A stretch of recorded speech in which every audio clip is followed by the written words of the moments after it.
do that drink thing again. Oh, that's right. It's usually on the church.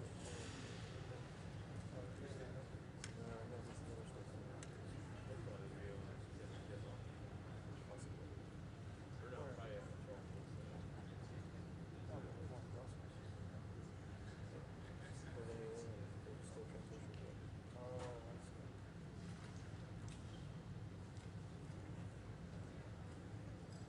Check the settings. Sure.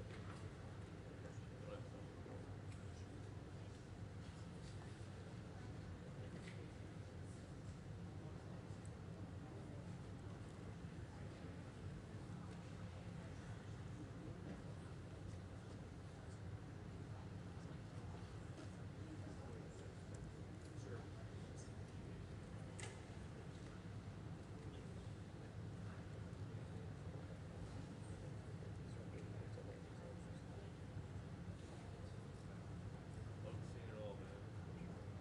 Finish.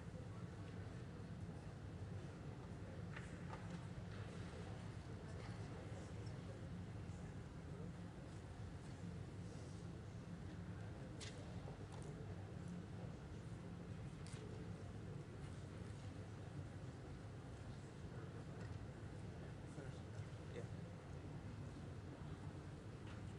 What's the number?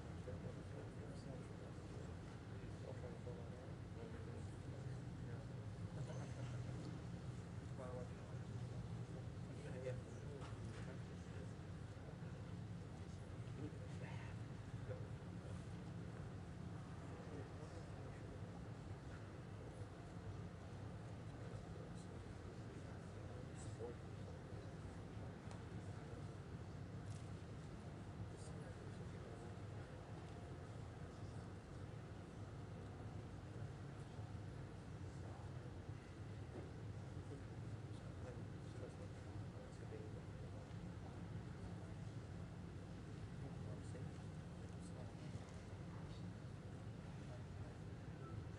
Oh,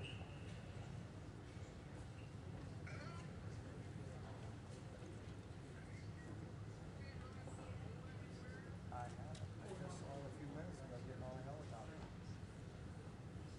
How the hell are you? No, not yet. We're waiting on Blue Star.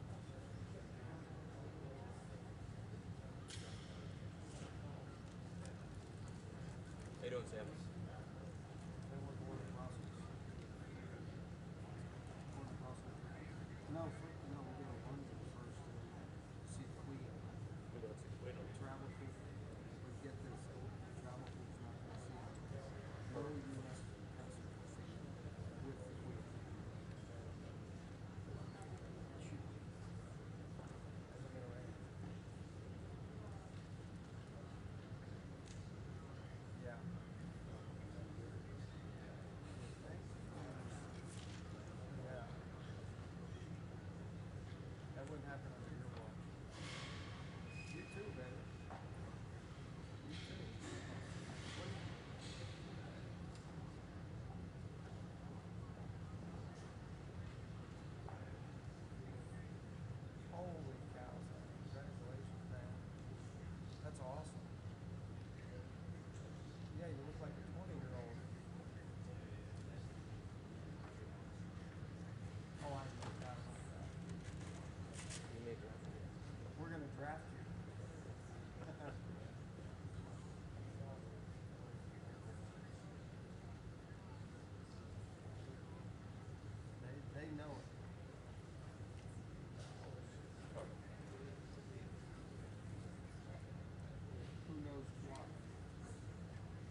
probably very good advice.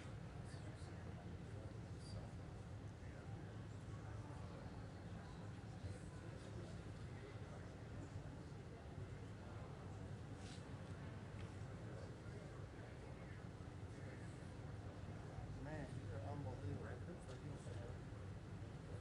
Your son looks great. It's great to see Junior. Great to see him.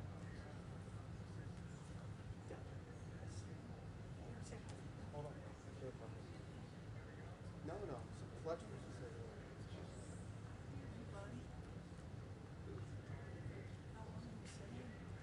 Good to see you. You look great. I saw your son too. I was saying hi to him. Yeah, good to see you, Sam. No, we left him at the last stop. He was on the other stop. He might be here somewhere. I don't know where he is. No. Yeah. I wish.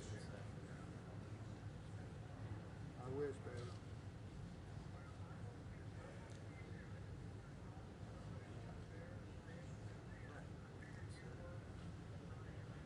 Of course. Dude, I'm gonna pick up the phone. I can hold it until Otis comes out if you want to say hello. Yeah.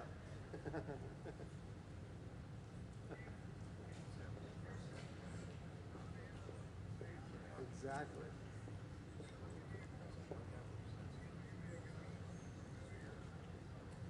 Yeah, right. Yeah, I doubt that. He would recognize you right away. Heartbeat. Losing the signal on you.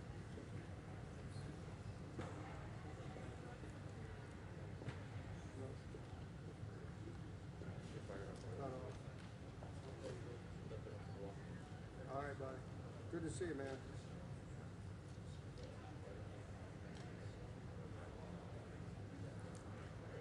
All right, love you, Sam. See you, man.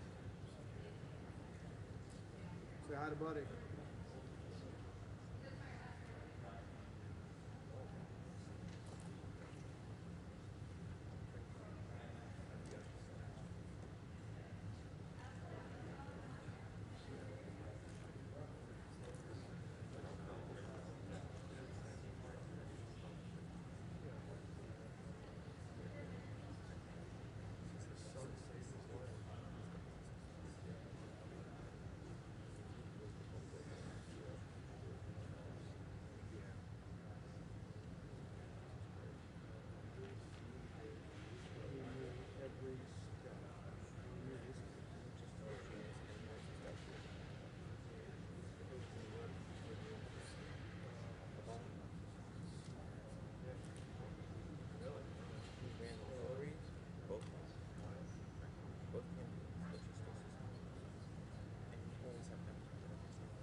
Wi-Fi?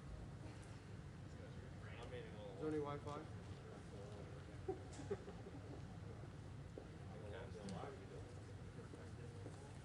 there Wi-Fi? We're probably like 2 or 3 minutes away, probably a little bit longer, but we should probably do the 2 minutes now because I know you guys have trouble with the live view. Okay, we're gonna do a picture right now. You can go picture them. There's no Wi-Fi in here. No Wi-Fi. How could there not be Wi-Fi?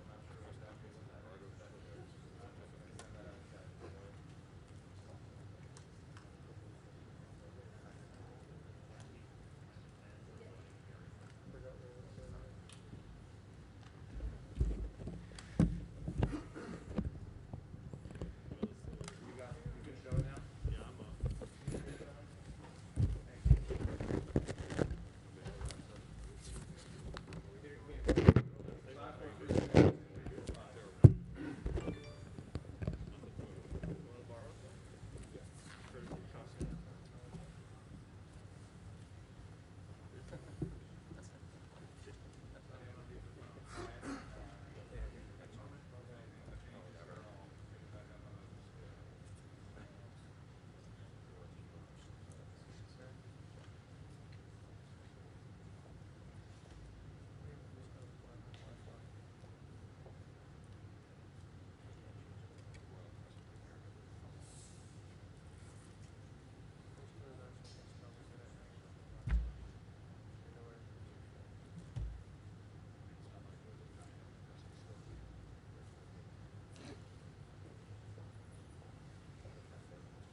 Hey folks, how are you?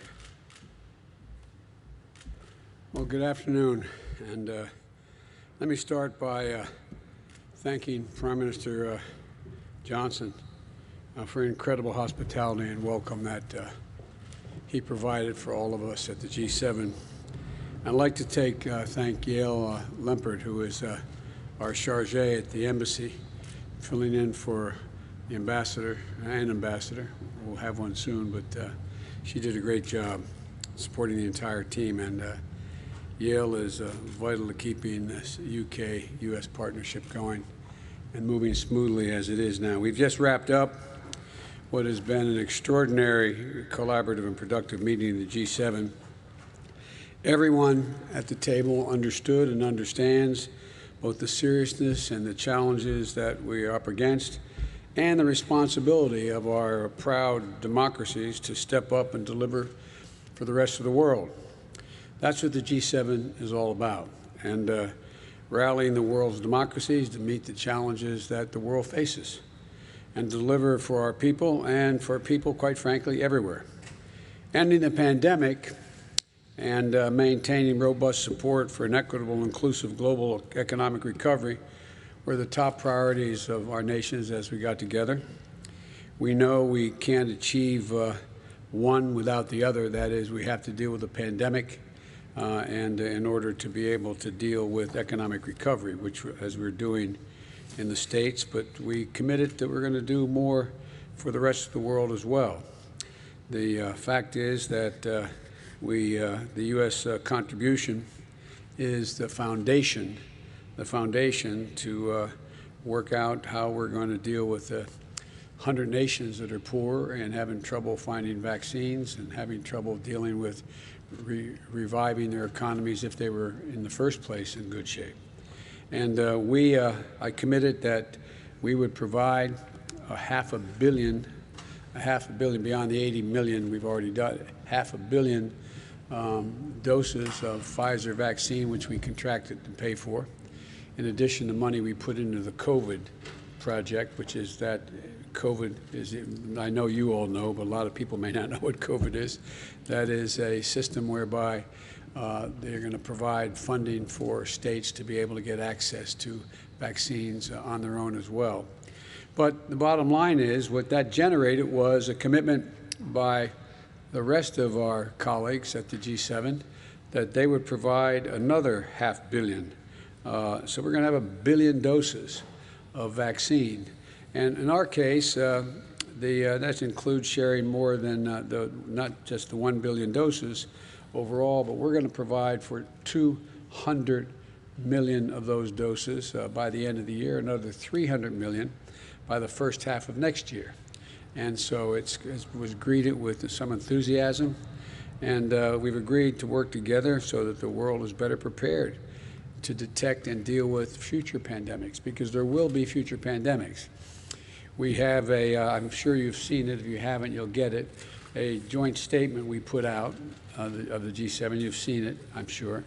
And we are committed to follow on to do some significant work, including not only how we deal with the distribution and help in getting shots in arms for the rest of the world, but how we're going to deal with putting together a mechanism to anticipate and deal with and be aware of the next pandemic when it comes along.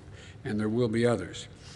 And we also agreed to take important steps. We're going to support global economic recovery by laying the foundation for an equitable global economy.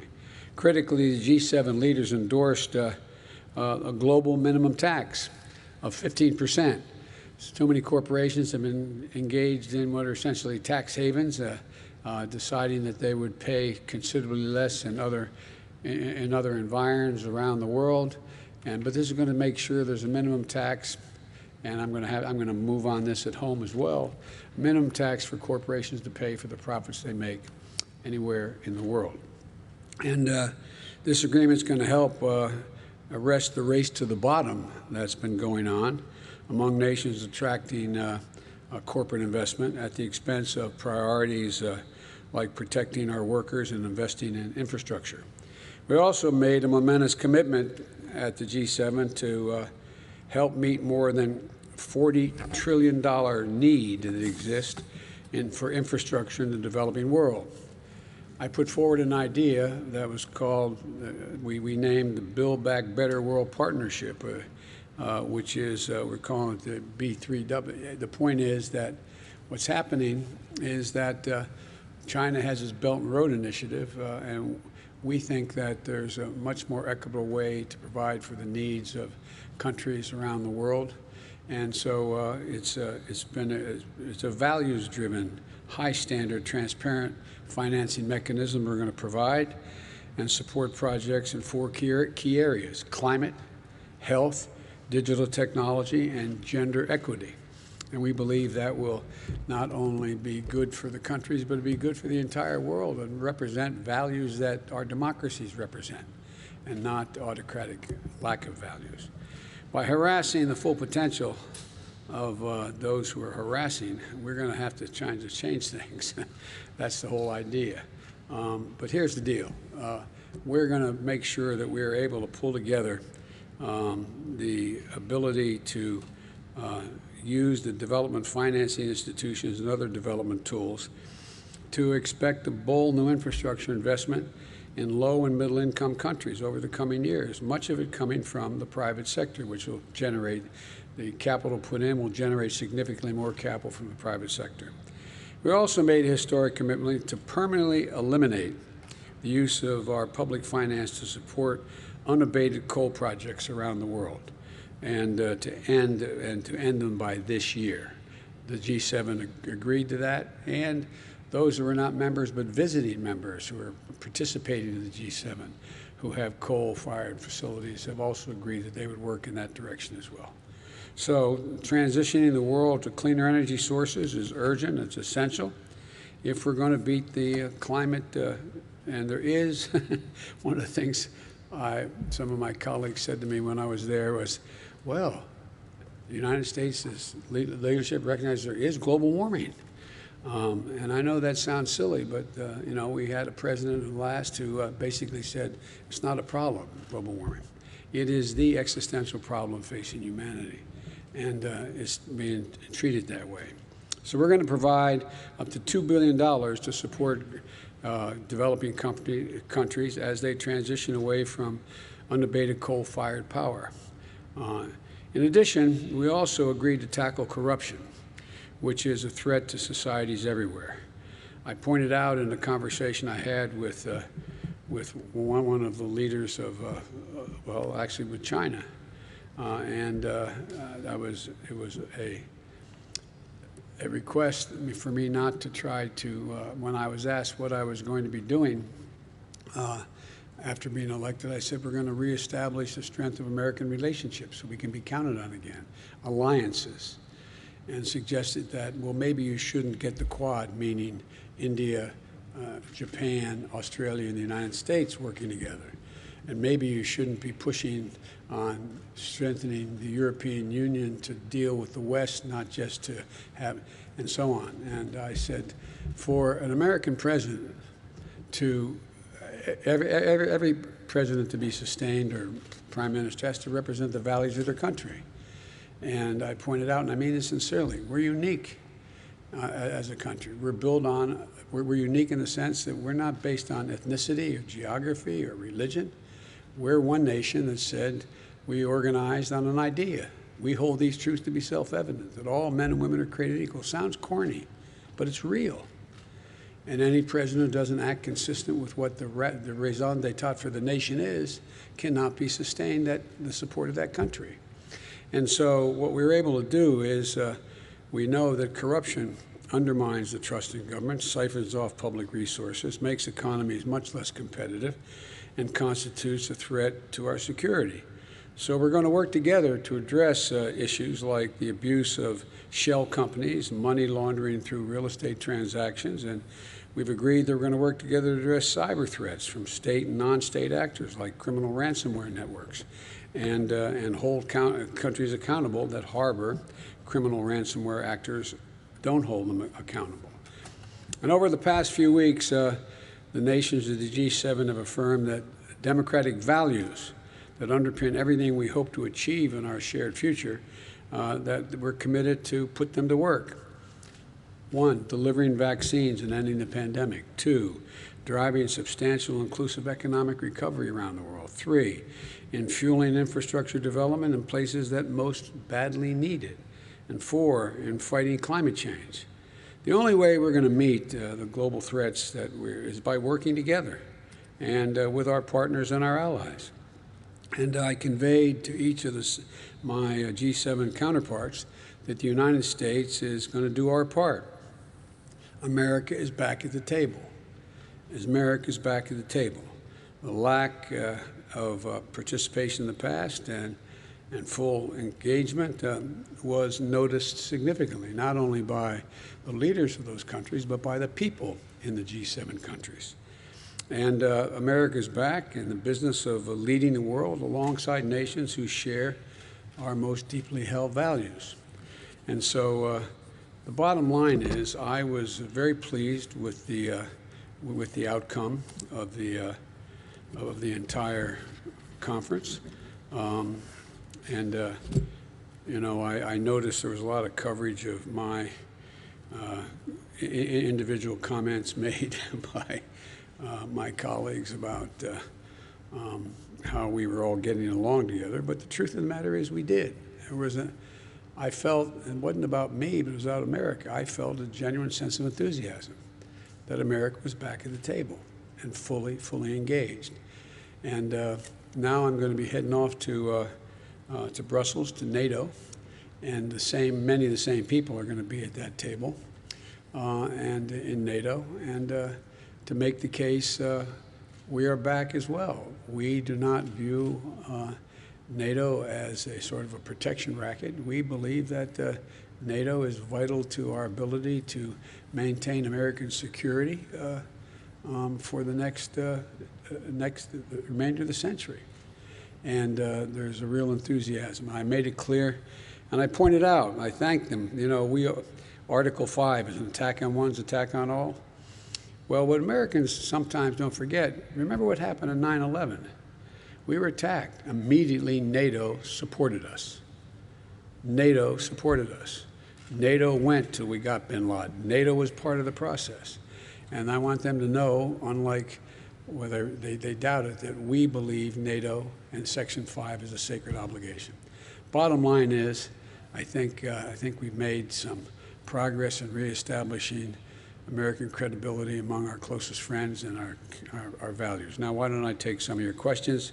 And I'm told, Jonathan, I'm supposed to recognize you first. Well, I appreciate that, sir. Thank you very much.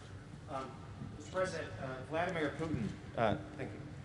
Vladimir Putin, who you'll be seeing in a few days in Geneva, said just a couple of days ago that he believed that U.S.-Russia relations were at a low point. In what concrete ways could your summit change that? And then secondly, on the same topic, you have said previously and in the run-up to the summit that you would be unafraid to call out Russia's disruptive actions like cyber hacks, Ukraine, election interference. But you're not having a joint press conference with Putin. Why not take the chance to stand side by side with him and say those things to him with the world watching? Well, let me make it clear. I think he's right. It's a low point, and it depends on how he responds to acting consistent with international norms, which in many cases he has not. As I told him when I was running and when I got elected, before I was sworn in, that I was going to find out whether or not he in fact did engage in trying to interfere in our election, that I was going to take a look at whether he was involved in a cybersecurity breach that occurred, et cetera. And if I did, I was going to respond. I did. I checked it out, so I had access to all the intelligence. He was engaged in those activities. I did respond and made it clear that I'd respond again. With regard to, I always found, and I don't mean to suggest that the press should not know, but this is not a contest about who can do better in front of a press conference or try to embarrass each other. It's about making myself very clear what the conditions are to get a better relationship with Russia. We're not looking for conflict.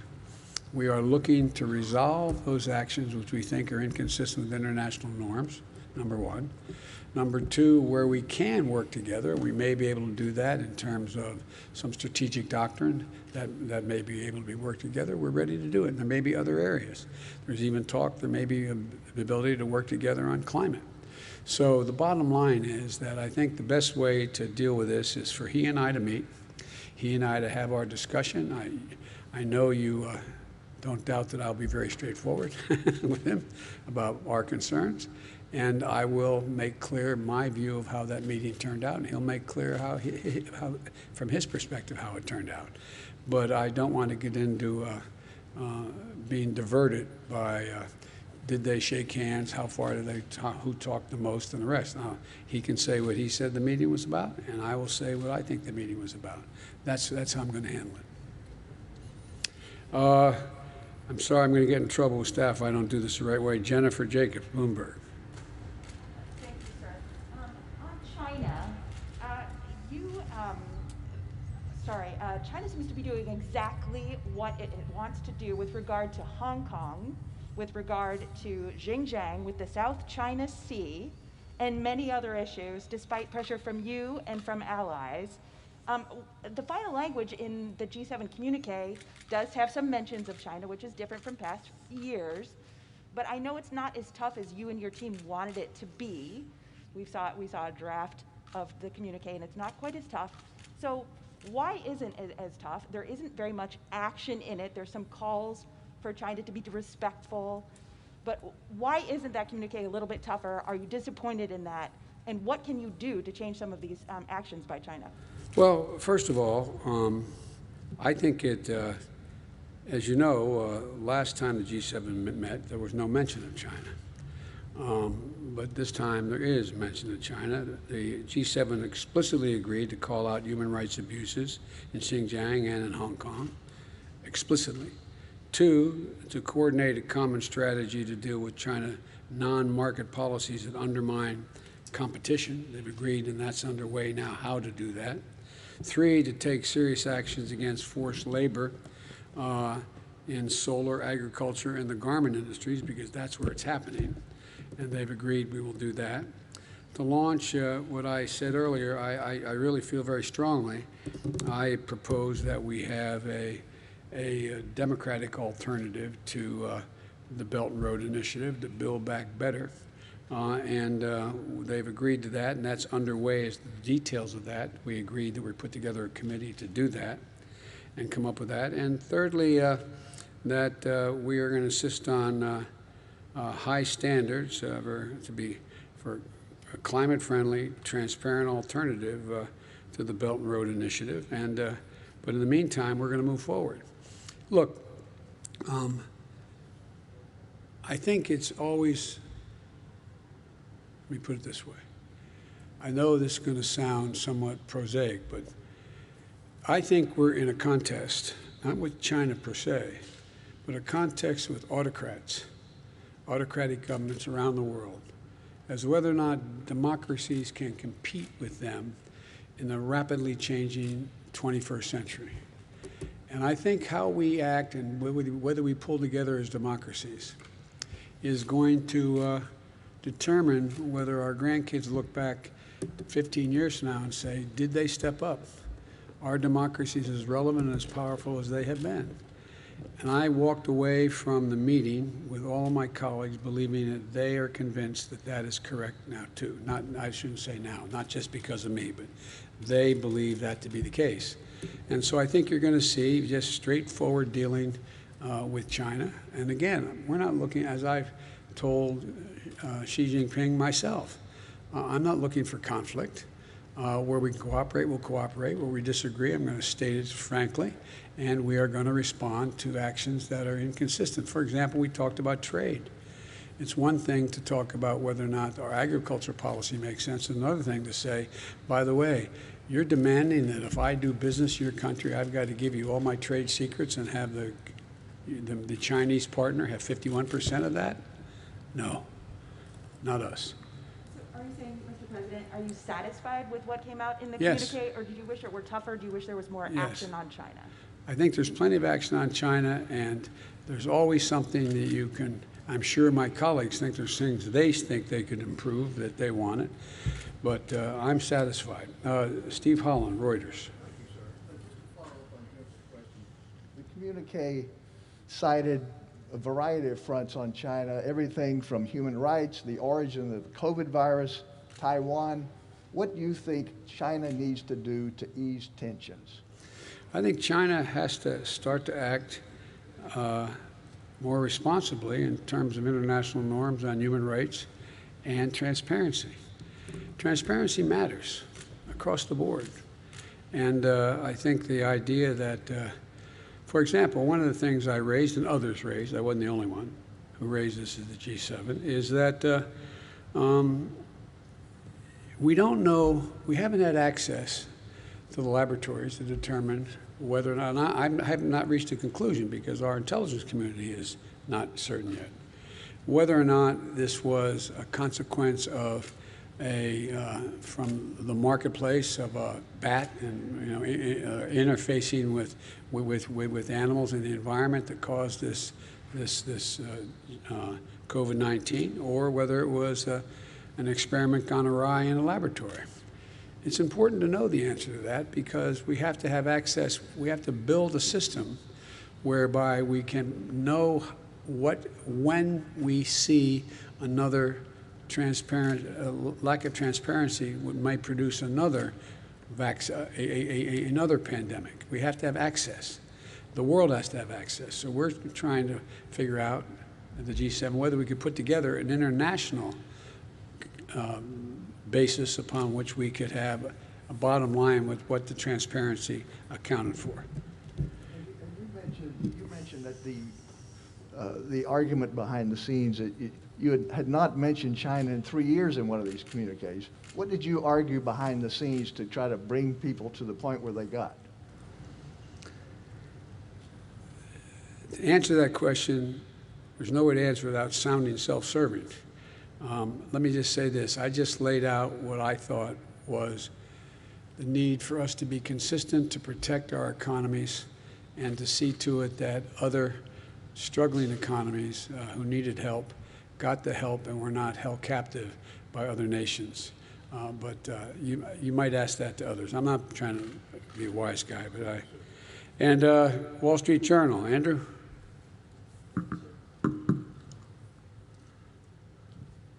As you said, the G7 countries committed to send 1 billion coronavirus doses overseas. But the World Health Organization says 11 billion doses are needed. Yes. How are you going to bridge that gap? Will the U.S. commit to send additional doses overseas? And given that gap, is it actually realistic to end the pandemic by 2022? It is. It may take slightly longer worldwide, but the United States is going to continue. I think there's a possibility over 2022, going to 2023, that we would be able to be in a position to provide another billion, us. But that's not done yet. I've been very careful as I've dealt with this pandemic to tell you what I know and say what I thought could be done.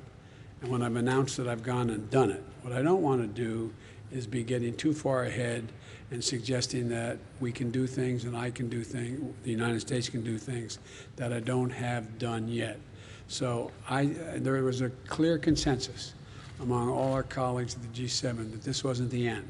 We were going to stay at it until we were able to provide for the needs of the whole world in terms, because look, it's not just the right thing to do, and from a how can I say it, from a moral standpoint, but it is also the correct thing to do in terms of our own health, our own security. You can't build a wall high enough to keep out new strains. You can't do that. And so I think this is going to be a constant project for a long time. And there may be other pandemics. Again, setting up a system whereby we can detect before it gets out of control a pandemic that may be on the horizon, a virus, is important. So we are not going to, as long as there's nations in need of being able to be vaccinated, we in fact, not only that, we've been engaged in helping, which I've made clear, and most of my colleagues understood it. I mean, no, they understood it, knew it from trying it themselves. This is a gigantic logistical effort. It's one thing to send nation X number, Y number of vaccines. Another thing to have the people that can actually get it in somebody's arm. And so we are also providing the ability for other countries to manufacture their vaccines. We've all agreed on that. India has the capacity to do that. They don't have the material capacity thus far to do the manufacturing, but there's a lot going on to provide, not only to, quote, give vaccines, but to provide the ability of the countries in question to produce their own vaccines. I'm not going to answer it. No, I'm joking. Last question. Peter Alexander, NBC News. Thank you very much. About Vladimir Putin in your meeting this week, as you're well aware, the U.S. has been slapping sanctions on Russia for years for its malign activities, and Russia has not stopped. So what specifically will you do differently to change Vladimir Putin's behavior? Well, first of all, there's no guarantee you can change a person's behavior or the behavior of his country. Autocrats have enormous power. They don't have to answer to a public. And the fact is that it may very well be, if I respond in kind, which I will, that it doesn't dissuade him. He wants to keep going. But I think that we're going to be moving in a direction where Russia has its own dilemmas, let us say, dealing with its economy, dealing with COVID, and dealing with not only the United States, but Europe writ large and in the Middle East. And so there's a lot going on where we could work together with Russia. For example, in Libya, we should be opening up the passes to be able to go through and provide food assistance and vital assistance to a population that's in real trouble. I think I'm going to try very much hard to. It is, and by the way, there's places where I shouldn't be starting off and negotiating in public here, but let me say it this way.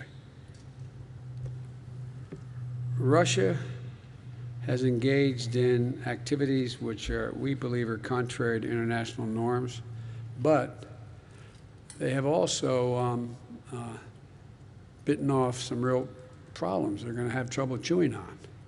And for example, the rebuilding of Syria, of Libya, they're there. And as long as they're there without the ability to bring about some order in the region, and you can't do that very well without providing for the basic economic needs of people. So I'm hopeful that we can find an accommodation where we can save the lives of people for example, in Libya, consistent with the interest of maybe for different reasons, but reach for the same reason, the same result.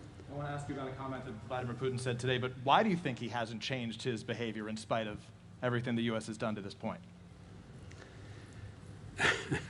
He's Vladimir Putin. I'm not going to get into much more than that because I've got to sit down with him, and I'll be happy to talk after that. But he said just to conclude, today he said that Russia would be ready to hand over cyber criminals to the United States if the U.S. would do the same to Russia. And an agreement came out of this meeting coming up. So are you open to that kind of a trade with Vladimir Putin? Yes, I'm open to, if there's crimes committed against Russia, that in fact the people committing those crimes being harbored in the United States, I'm committed to holding them accountable. I heard that. I was told as I was flying here that he said that. I think that's potentially a good sign and progress. So thank you all very, very much. Thank you.